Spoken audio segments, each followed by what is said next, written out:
Арбаңыздар туугандар. Бүгүн Саякбай Каралаевдин вариантынан бир үзүндү окуп берейин деп атам.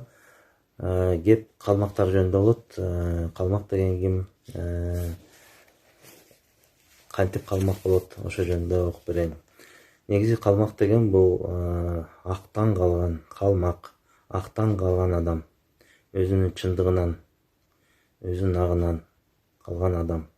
Мындайча айтканда, наркын, салтын билбеген, унуткан адамды калмак деп айткан кыргыздар.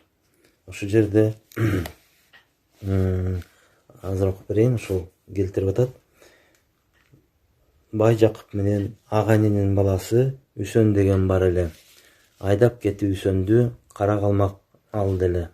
Бээжиндин ары жагында Сазаңшан деген жеринде кара калмак элинде кой артына салды дейт. Үсөн аты жойду дейт. Көз каман атка койду дейт. Калмакча динге кирди дейт. Жүк бурчунда бурканын Кудайым деп жүрөт дейт. Туура калмак болду дейт.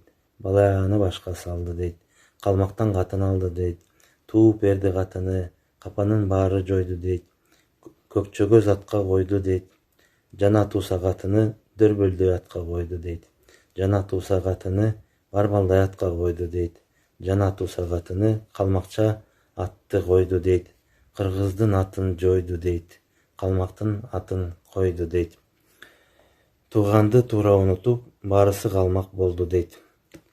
Ушул жерде калмак, актан калган адам ушу кыргыздын атын кантип өчүрөт, кандай этаптардан өтөт, ошол биринчиден өзү ким экенин унутат, анан кийин балдарынын атын өзгөртөт, башка кудайларды кудайлайт, башка динге кирет. Бул жерде дин тактап айтылбайт, кайсы дин деп, бирок ошол динге, башка динге кирип, өзүндөгү кудайды унутуп калып, бир жүктүн бурчундагы кудайга ишенип аткан адамды калмак деп айтып атат да. Ошол калмак болуп калды деп атат. Кыргыз болуп туруп эле Жакыптын аталаш иниси калмак болуп калып атат да. Азыркы учурда биз деле кезип атабыз ушуну. Ошол башка диндерден, башка тилдерден алып келип, сөз киргизип, ат киргизип аткандардын баарын калмак деп айтсак болот да.